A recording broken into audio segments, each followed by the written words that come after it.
In nome del popolo italiano, la Corte d'Appello di Venezia, seconda sezione penale, ha deliberato il seguente dispositivo di sentenza. Ridetermina la pena complessiva in anni 3 di reclusione, revoca la pena accessoria della interdizione temporanea dai pubblici uffici, revoca la disposta confisca. La pronuncia arriva alle 2 del pomeriggio in aula Bunker a Mestre e di fatto conferma l'impianto accusatorio, riconoscendo l'ex amministratore delegato di Veneto Banca Vincenzo Consoli colpevole del reato di ostacolo agli organismi di vigilanza. L'unico capo di accusa rimasto in piedi dopo che la prescrizione ha inghiottito i reati di aggiotaggio prima e falso in prospetto poi, quest'ultimo nel lasso di tempo tra primo e secondo grado di giudizio. Forse anche per questo la condanna rispetto a quella del Tribunale di Treviso a 4 anni è stata ridotta a 3, ma saranno le motivazioni della sentenza, una volta depositate, a chiarirlo, così come bisognerà capire il perché della revoca della confisca da 221 milioni di euro inflitta dal giudice trevigiano poco meno di un anno fa,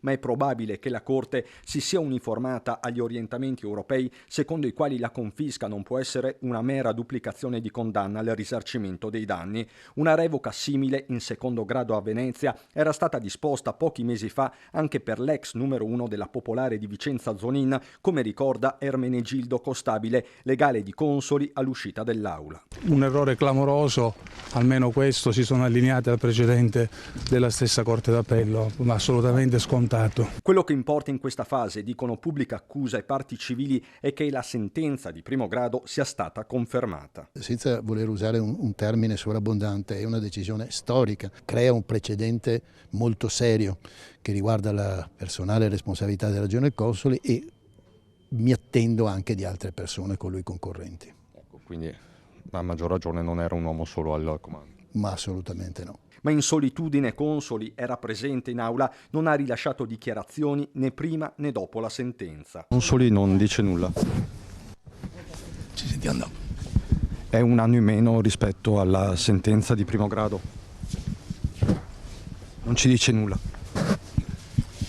Nessun commento. Silenzio che però non è da leggere come una presa d'atto, anzi. Resto profondamente convinto dell'ingiustizia di questa sentenza e della irrituale gestione di questo processo in virtù delle questioni processuali che ho eccepito. Aspettiamo le motivazioni e facciamo il ricorso per Cassazione.